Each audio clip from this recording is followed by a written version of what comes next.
Now here's a surprise. I know that you have, 'cause there's magic in my eyes. I can see for miles and miles and miles and miles and miles. I wouldn't have joined the band unless I'd have thought they were magnificent and best band that I could work with. I wouldn't be in the band otherwise. If I thought it was a good group, I'd do my best to play with them, but there isn't. Well, here's a poke at you. You're gonna choke on it too. You're gonna lose that smile because all the while I could see for miles and miles. There's something about the Who's sound. It's kind of bigger. It's bigger than any of us individually. Well, I never had any lessons as such, and I got a guitar.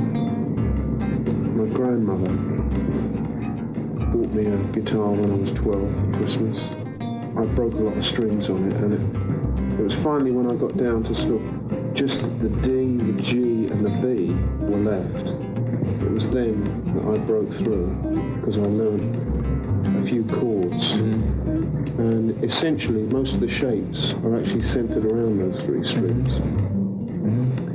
And so I played for about 6 months just on those three strings and learnt a lot of chords. And then finally when I actually managed to get enough pocket money to buy the rest of the strings, I could suddenly play. It was really weird. Everybody I knew played guitar, and everybody needed bass players. We just weren't any bass players again. And when I was about 14, I made my own bass. I had some photographs of Fender basses, and I looked very closely at the pictures and tried to make one, but it ended up about 5'6" long. It was drum material for the scratch pad. The control knob stuck on with glue. The wire came straight out of the pickup. It was terrible.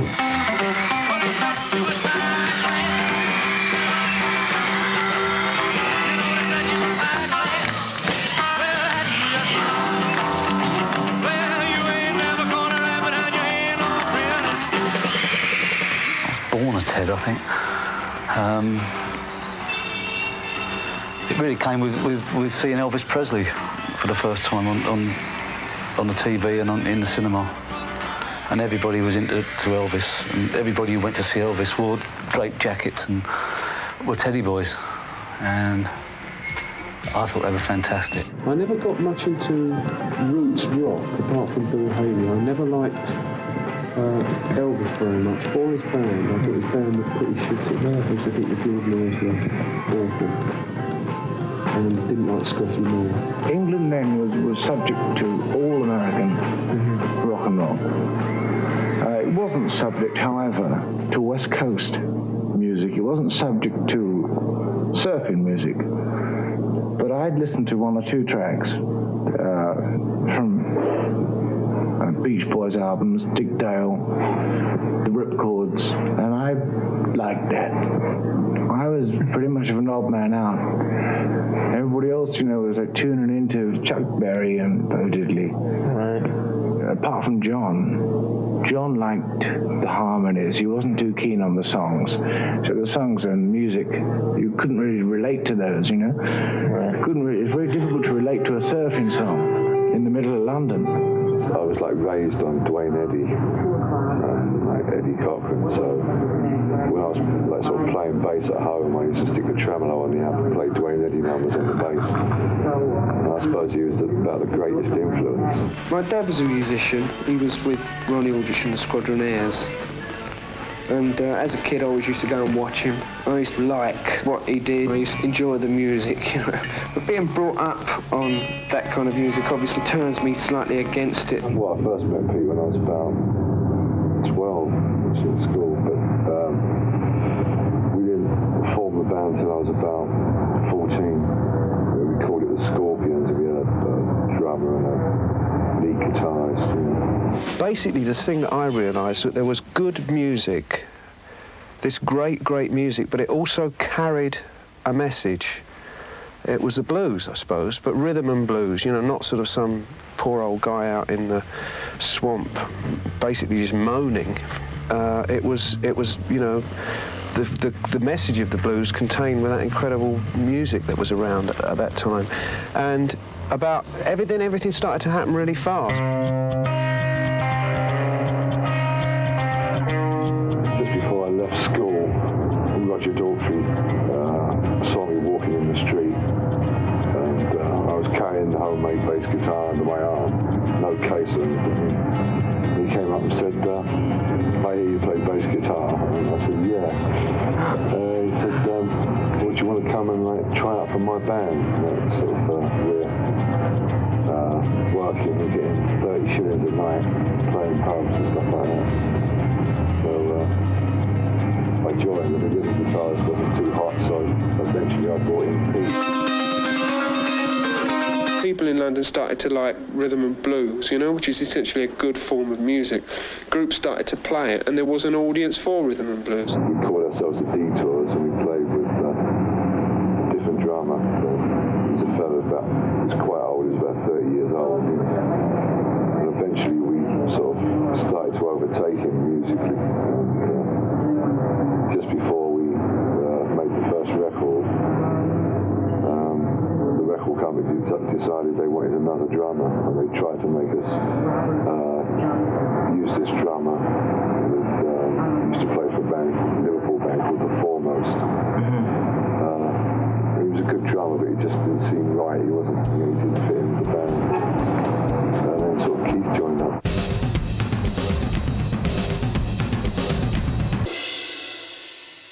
We knew basically what we were capable of, and we knew that we were destined to be a big group because we told ourselves so. Did you believe it? Oh yeah.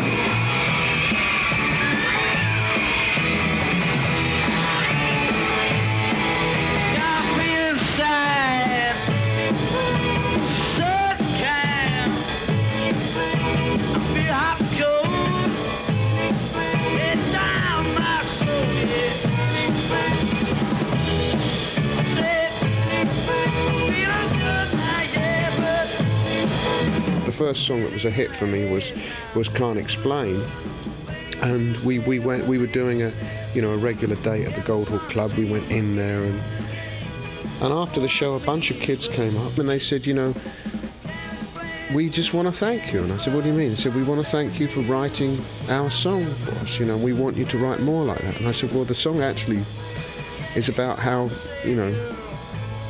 we can't communicate what it is that we feel. And they said, that's exactly it. That's how we feel. We can't say what we want to say.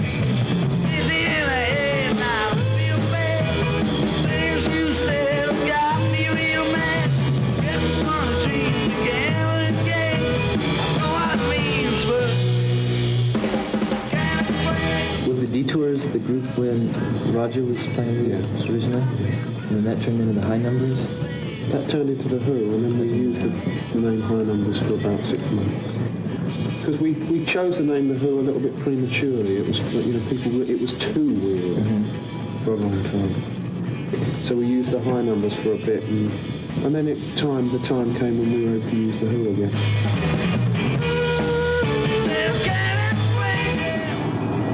I had a big cabinet with curtain material on the front. We used to carry our own equipment and hire a van to take us to the concert. And because we thought it was too heavy, we used to hang the 18-inch speaker on a nail every time we got to the concert. And every time I played the bottom ear, it used to fall off the nail. Sort of stop halfway through and I went, hold on, let's hang the speaker down. We used to look to the States for everything, for our fashions and for our music. And then all of a sudden, England's fashions and England's sort of music all sort of started to close in. Our publicity manager, Peter Meaden, decided that we should be mods, so that at least we'd have an audience that identified with the way we dressed and our image. So we were taken out to a place near Wardour Street and equipped as mods. And I hated it. I thought the clothes were horrible. the ones we've been decked out in. After we got into it and sort of getting into knitted shirts and seersucker jackets and stuff like that, then I started to like it. But I mean, originally, I think I smashed every mirror in the house. It was just a way to be accepted by that mass of people that were the adolescents of that day. I mean, Ted's had disappeared then, but I was still Ted at heart. Someone just wheeled us into a barber shop, said cut off his hair, and stuck me in an Ivy League jacket and said, oh, all of a sudden I was a mod. I was like, oh yeah. A lot of the girls come to see the group because of various things which people in the group wear, such as John's jackets.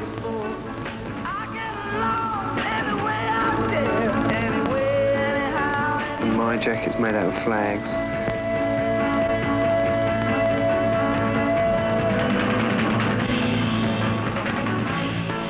And Keith, who wears sort of fab gear pop art t-shirts made out of targets and hearts and things like this. We would fight as hard to keep a look as we would to hang on to an integrity in writing or in sound or whatever. In actual fact, designing clothes and like inventing things like the Union Jack jacket or Target t-shirts and stuff like that. It was yet another kind of little dig at the services generations, to say we are not part of your world.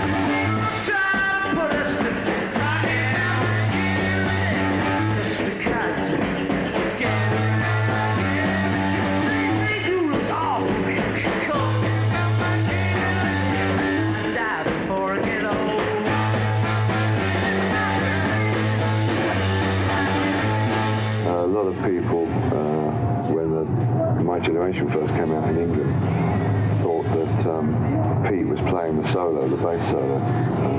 For months when we used to play it on stage, the solo used to come up, we always used to look at Pete. And then after the bass solo was over, we used to clap Pete.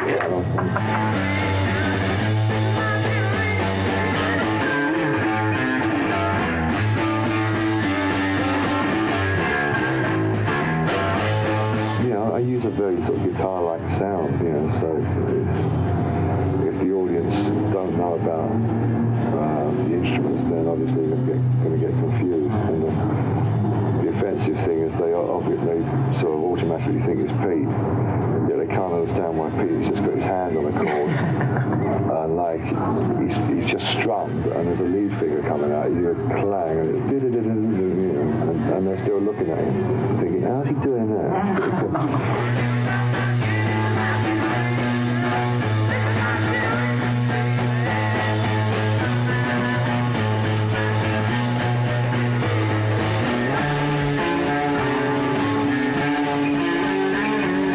What's interesting in our group is that, of course, the roles are reversed. I mean, John's the lead guitar player. Although I'm not the bass player, I mean, he does produce a hell of a lot of the lead work. From a certain point, I figured, look, why the hell am I playing with a plectrum on my thumb like everybody else when I'm used to using all my fingers? And I started playing with my first and second fingers and then worked the other ones in. And I just mess around trying to get different sounds out of the bass, and I developed a style. I mean, once I turned the treble side up, mainly to like cut through the rest of the band.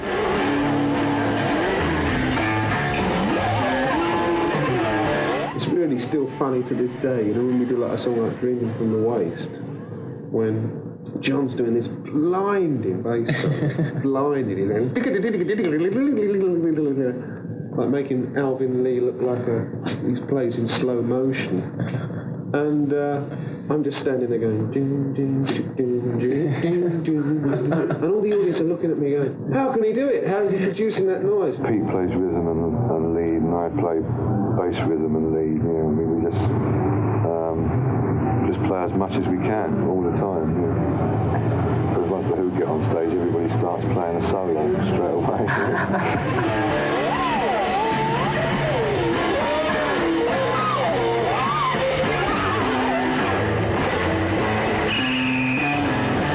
Is it hard playing Keith?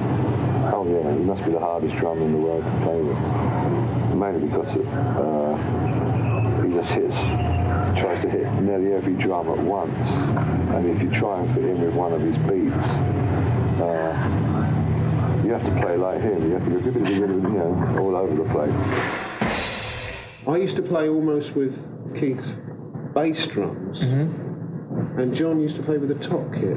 Normally it's the other way around. Yeah, absolutely. And I think, that's one of the reasons why my style has always been very formally rhythmic.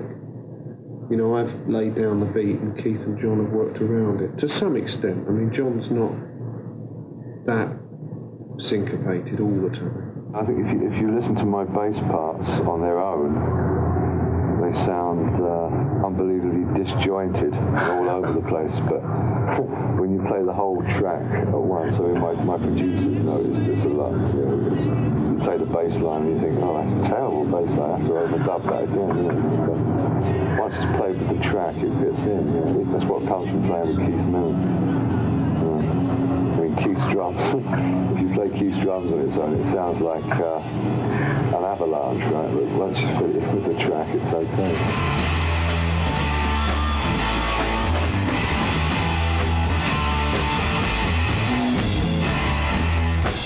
I find it very difficult to sort of play properly without having to look at the drummer all the time. I just try and sort of fit in the bass drums with what they're doing on the tom-toms and bass drums and stuff. I have to look at them all the time. So the audience sometimes gets forgotten. And some shows I've done with them, I haven't even looked at the audience once. Well, you see, for years, nobody even noticed John was there. He used to wear all black. Nobody ever put a lamp on him. If we went on TV, he never appeared. Unless the camera was whipping from Roger to Keith,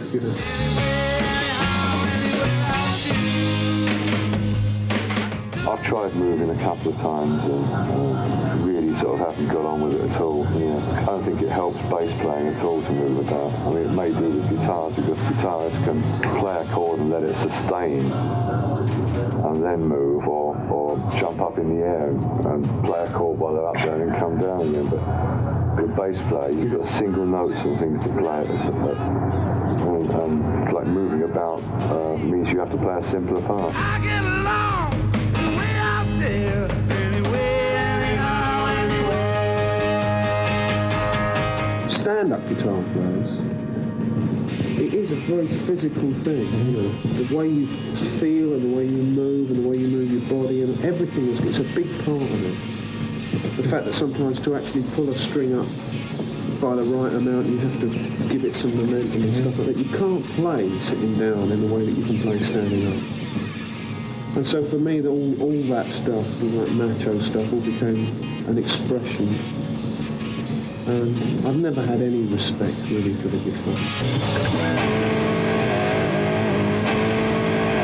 We wanted to blow their minds, go on and go, turn up the amplifier so that they couldn't hear themselves think.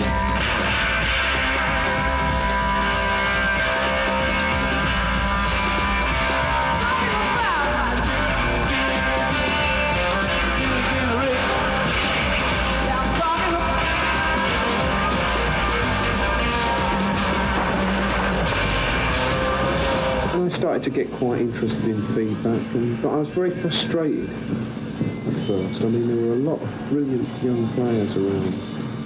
Beck was around, and Clapton was around, and various other people who could really play. And I was very frustrated because I couldn't do all that flash stuff. And so I just started to get into feedback and expressing myself physically.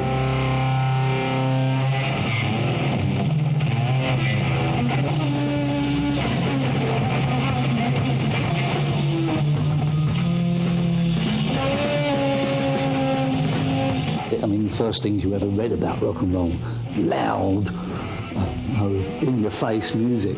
And in the early days, we could never afford very good equipment. So to compensate for being loud, we used to play with what we then called drive. We used to kind of really play hard and drive.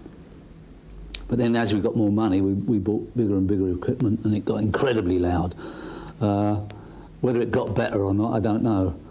Do you think that you were one of the first to develop feedback? I mean, use it? Well, to tell the truth, I mean, Dave Davis, Jeff, and me have got a tacit agreement that we will all squabble till the day we die that we invented it. I think possibly the truth is that it was happening in a lot of places at once. Mm-hmm. As the level went up, as people started to use bigger amps.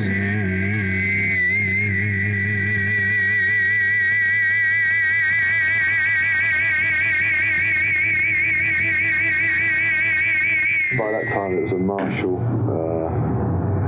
50-watt amp and a 412 cabinet. I had the first 412 cabinet that Marshall's made. Right. And we more or less forced them to make 100-watt amps by changing the Vox who'd made the 100-watt amp. And then Marshall decided that they'd have to, if they were going to keep us, they'd have to sort of make a 100-watt amp. And then I bought another 412 cabinet, and then Pete bought another 412 cabinet, and it went on and on and on.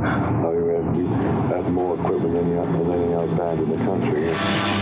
People try to put us down. You just can't get around. They do awful.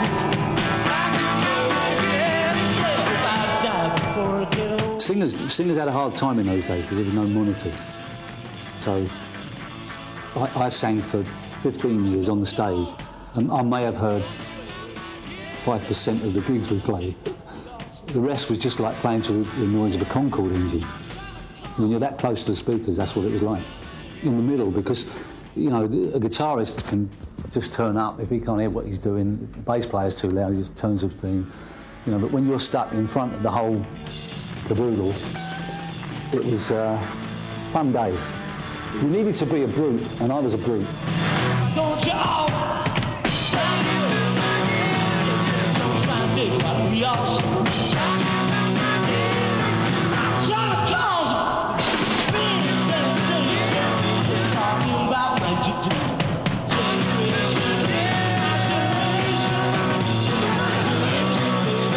Do you remember the first American tour you did here? Not very well. I think it was around at the time of Monterey Festival. As a matter of fact, that was the first time you were ever on? I think so. American soil. I think so. That's right. So I do remember. What are your memories of Monterey?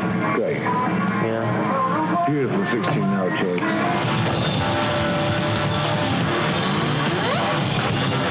I think it was 1967 when we first went to America, and we kind of made our fame on My Generation and the fact that we smashed up equipment, and which became, in a way, it became a real pain in the arse because people came to see us smash the equipment up and didn't listen to the music.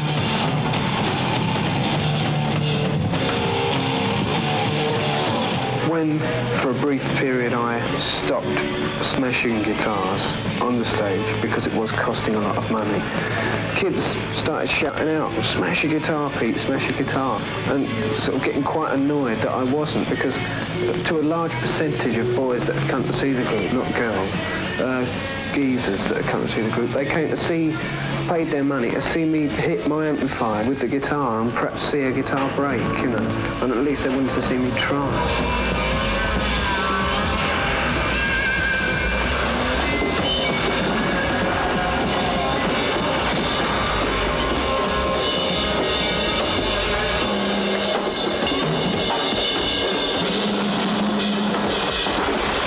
The beginning was the purest. The beginning was the anger, the pure anger. And then later, it became sensationalist. Didn't take long for something like that to be noticed and talked about and broadcast.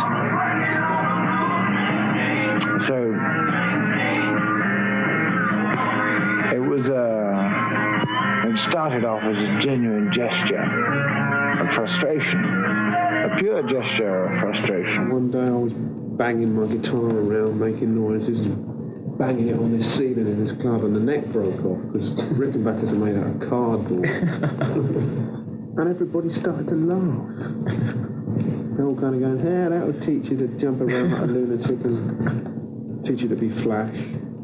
So I thought, what do I do? And I had no recourse but to completely look as though I meant to do it. So I smashed this guitar, opened it up, jumped all over the bits, and then picked up my 12 string and carried on as though nothing had happened.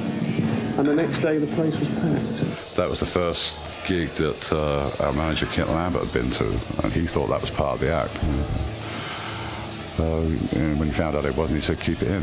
And we stopped about 400 grams worth of guitars later. I must admit that the first time he did it pissed me off. Mainly because I'd struggled so hard to buy my first guitar. I mean, my parents had to mortgage the house to get my first guitar. And the ones before that, I actually bought planks of wood and I made them with my own hands. And to see a guy just get hold of something which was so precious to me and smash it to smithereens, I used to get kind of angry. Our actual intention is to play out all the adrenaline and all the aggression and show the audience that you are a frustrated character, that you do want to get something out of your system and you do want to do it in front of them. And it's got much more to do with art and music than people imagine. Much, much more to do with pop music than anything else. You didn't start smashing the stuff by ever seeing Hendrix doing it? Oh no, we were doing it long before I met Jimmy. I knew Hendrix well. As well as anybody knew Hendrix. Yeah. We had a respect for each other. We said to each other, "Well, stop stealing our act, Hendrix." Which we did on several occasions. Really? Sure. And Hendrix said to us, "Who stopped stealing my act?" We said, "Up yours."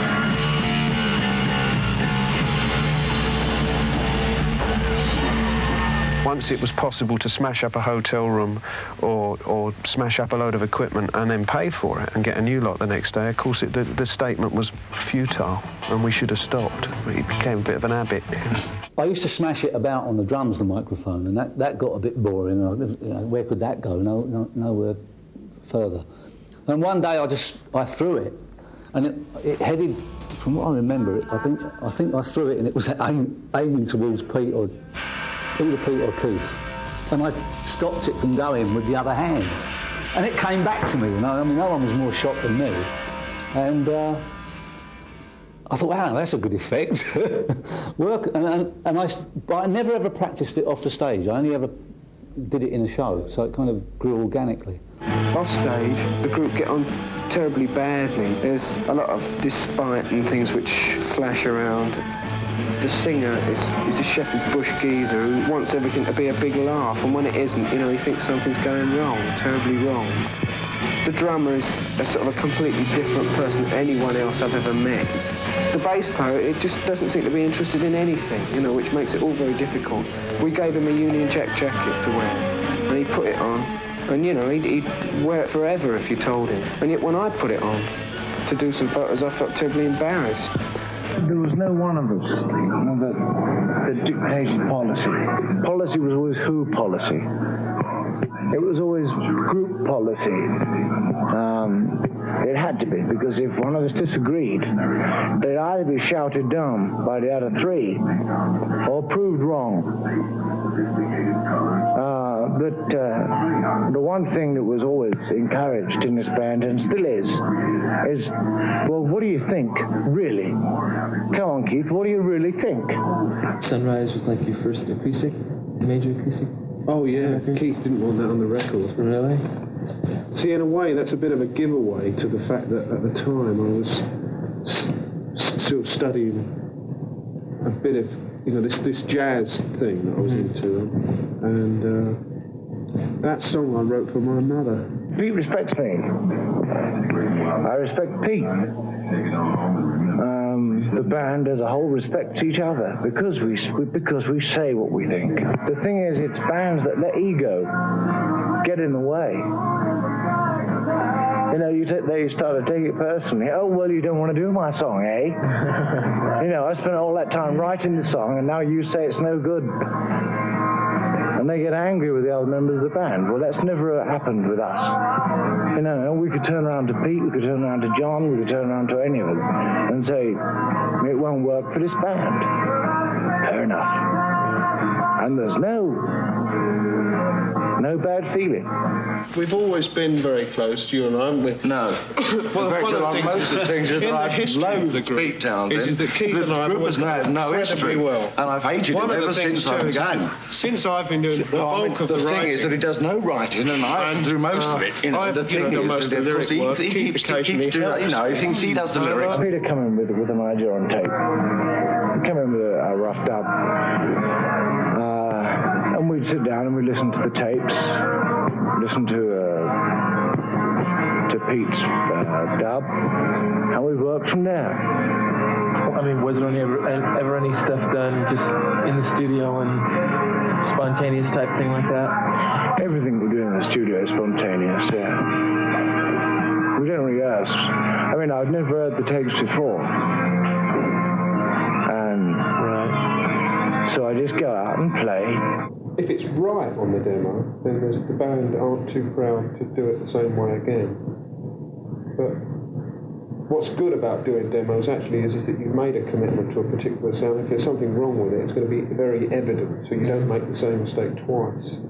John makes demos too of his stuff. Does he? Yeah. It's exactly the same way, and it comes in with these finished masterpieces. And you wonder why we bother to re-record them again. Look, he's crawling up my wall. Black and hairy, very small. Now he's up above my head, hanging by a little thread. Oh, is this mine? Voice was an on-the-spot number, you know, it really was. I'd already written Whiskey Man and done a demo of it. And we were at a rehearsal, and Pete said, have you written the other number? Because I was supposed to write two numbers. So I said, oh yeah, I have, yeah. And really, I didn't want to say that I'd only written the one, so he said, well, how's it go? What's it about? So I said, it's about a spider. You know, I just suddenly had a flash. It's about a spider because I've been talking about spiders the night before. You know. And I said, it's called Boris the Spider. It's about a spider. So he said, how's it go? And I thought, oh Jesus! He really put me on the spot. So I said, it's like just look, he's crawling up my wall, dum dum dum dum dum dum. And after the rehearsal, I had to sort of run helter-skelter all the way home and stick it down on the machine, you know, before I forgot it. But that was like an instant number, you know. It doesn't happen very often. It happened with my wife and Heaven and Hell.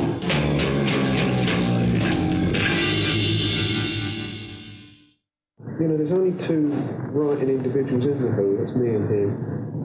And I think we write in very different areas. And we're evolving differently, and I really welcome his input at every level. I got so sick of having sleepless nights. I went and told my dad. He said, son, now here's some little something, and stuck them on my wall. And now my nights ain't quite so lonely. In fact, I don't feel bad at all. If you take songs like Pictures of Lily or Happy Jack or I'm a Boy, they're about confused, you know, about schizophrenia, about confused sexuality, about all those things as well, you know, about being products of in the case of Pictures of Lily, being victims of a pornographic society, a society in which sex is marketed, you know, in magazines and in movies, and eroticism is something which is second-hand, which actually is very disabling, I think, particularly for young men.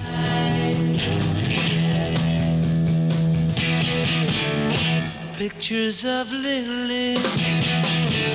You come up with so many ideas. You've got to weed out. You know, you sort out the wheat from the chaff, and you're left with the things that work and the things that don't. The ideas that work the ideas that are good for an album.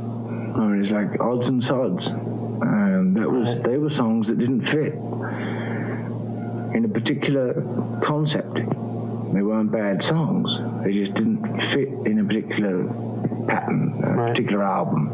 Some things, it's fundamentally obvious that it's not going to work. Like with my own stuff, I might take in, say, 4 or 5 tracks, put them up, and, you know, when listening to them at home, I've been thinking, well, these are all perfect for the band. But as soon as you sit there with the other guys, you suddenly realise, God, what was I thinking of? This is no good at all. It's too personal, or it's just the wrong kind of sound, or you hear the opening, you think, God, Roger's going to hate this.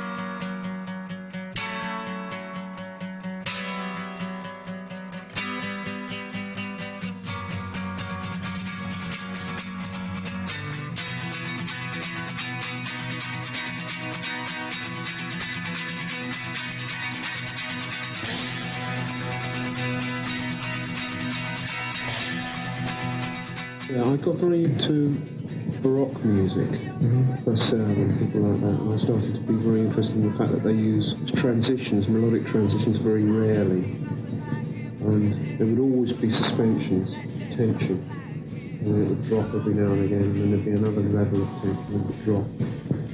And mainly Purcell, who's an English composer, I really got deeply influenced. And in fact, the beginning of Pinball Wizard, that chord sequence on the demo, runs for about 15 minutes, and it's just an exploration of how many chords I could make with a running B. The B was in every chord, and went right through about 30 or 40 chords, very slowly, and then it went into the track.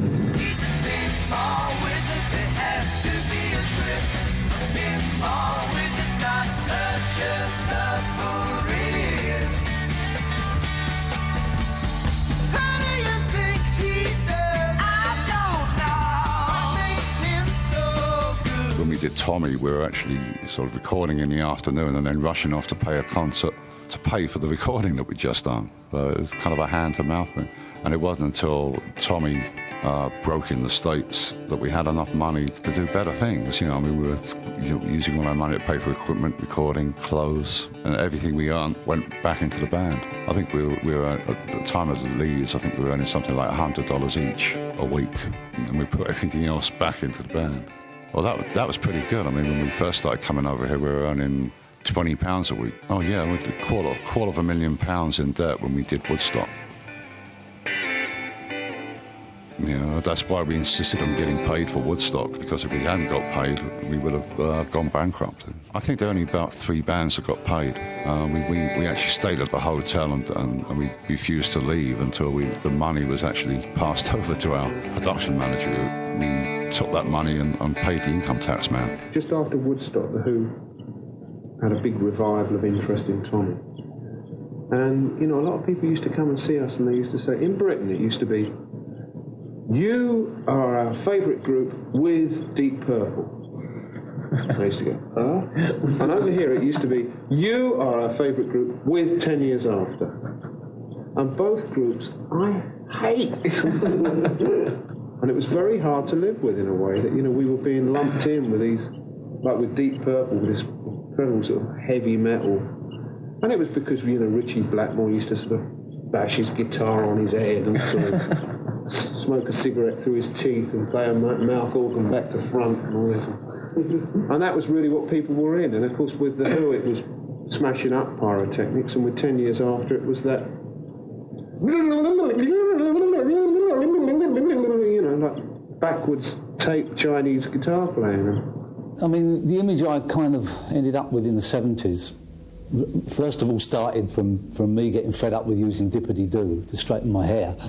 So, I mean, I was lumbered with that in the 60s, because worse than being someone with, you know, with the worst disease in the world, which was contagious, even worse than that was to be a mod with curly hair. So I used to use this dippity-doo to straighten my hair, with some hilarious results. And in the late 60s, I really got fed up with this and threw the stuff along with the hairdryer out of the window and just let the curls come, you know. And And kind of as it got longer, it got more interesting. I thought, oh well, that's the end of going to the hairdresser ever again. You know, I really had enough of playing with my hair for years. So I just let it grow, and that kind of got movement in the head, which you suddenly feel things moving on your body, and it creates another movement. It's very kind of chaos theory. Also at that time, my microphone twirling was all developing all at the same time, and the more that developed, the more I needed to be free of clothes. I could go and buy shirts off the have shirts made and all normal clothes, T-shirts and all that. But within 3 songs, they were soaking wet.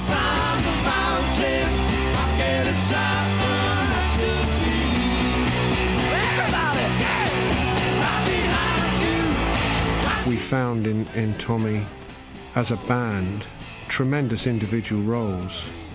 Roger found a place to express himself as a visual artist and as an expressive visual artist, which he'd never had before. And I think that started to presage some of his obvious acting skills that we've seen later on. You know, in Tommy, he started to develop a sense of charisma and of being on the stage, which we'd never seen before. See me, feel me, touch me, heal me. Tommy, can you hear me? For Keith and John and I think what that period post Tommy did was gave us a tremendous focus for the rock and roll engine that we had actually become. You know, it was very, very exciting. Can you hear me? How can he be saved? I think the Who always were a live band. I don't think the Who, and I still don't feel that the Who ever really got it right on record. I really don't think that. There's something about the Who's sound. It's kind of bigger. It's bigger than any of us individually. And when we get together and make the noise that we make, it grows into something which is more than sound. And it's not just a circus show. There's some kind of chemistry that goes on. I don't know what it is. And then there's an energy. And I really do honestly feel that we've never ever captured it properly on record. And the stage always accommodated it. It always gave us what we needed. It was always there on stage. It never was there on record.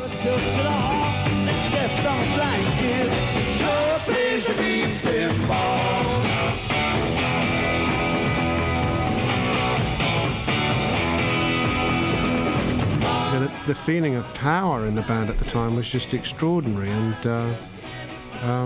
that was really all we had. That power had been rehearsed, practiced, refined on the road in America and around Europe and around the world, playing Tommy, bookending Tommy, you know, with rock and roll at the front and rock and roll at the end, and in the middle you get an opera. And God, we got good. We were really good. And it was, looking at what have we got to put out now? What can we do next? And I think it was obvious that what we had to do was to get on record this extraordinary moment in our career. On stage, looking at each other, working is the best time. Just like when you're working flat out, when anybody's doing their job best. That's when we look at each other and we smile and just exchange glances on stage and we're cooking. Yeah, that's the best time. To me, that's better than the most beautiful woman in the world in my bed. And there have been some of the most beautiful women in the world in my bed.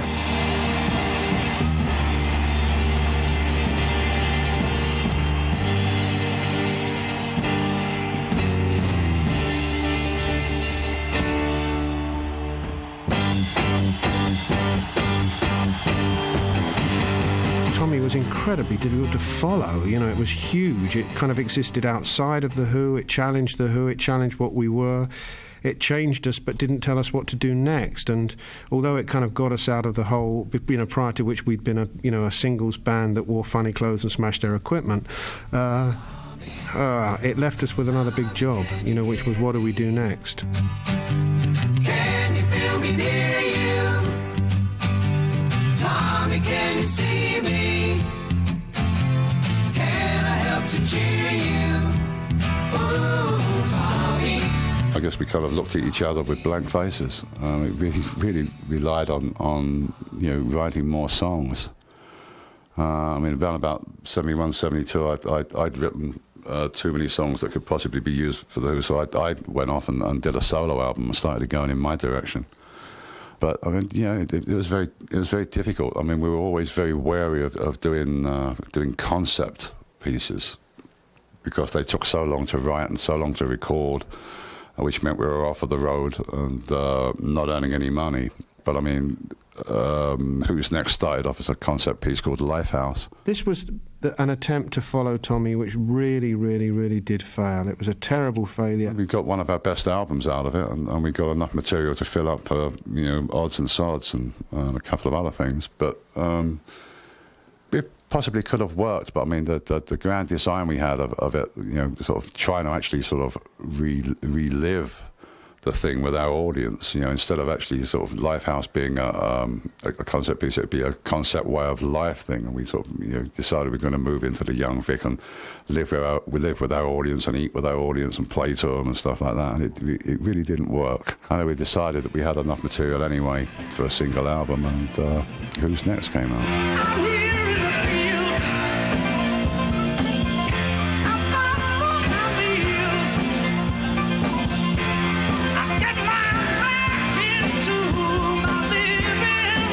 We did initial recording for Who's Next here in New York with Kit Lambert, who produced all our stuff up till then. And Kit was kind of getting a bit sick, and I was very sick. And Glyn was brought in to help out really at the last minute and to really remix the stuff that we'd done in New York and do overdubs. And he listened to it and he said, "It's great, it's good. But, if we started again, I could do a lot better." And Glyn was really pitching to do this standout album. And we knew all the material, so it's just a simple matter of going in and playing. And every time we went back in, we were just getting astounded at the sounds that he was producing. But, a lot of the Barbara O'Reilly, for example, that synthesizer sequence I did at home. It's the album that I try to look at as a standard in a way. Who's Next onwards, really, my playing has changed completely. And that's when I first started learning where I was going. And now I know where all the octaves are. Before I used to guess and slide up to them. No, it's amazing how you can play for so many years and not know where the octaves are.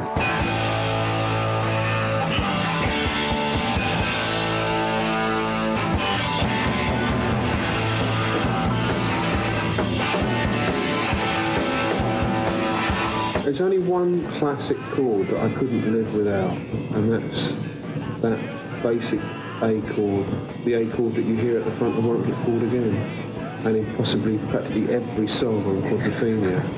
The yagadang noise, which is just an A, just a two-finger thing, and I play the A. I play on all 6 strings, but with no C sharp.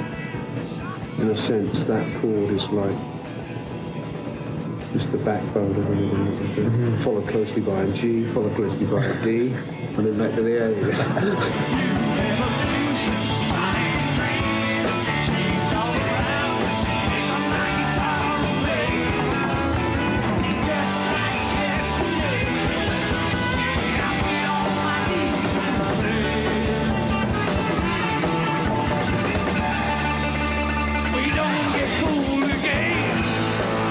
The whole thing surrounding the Who, make it a legend in my life.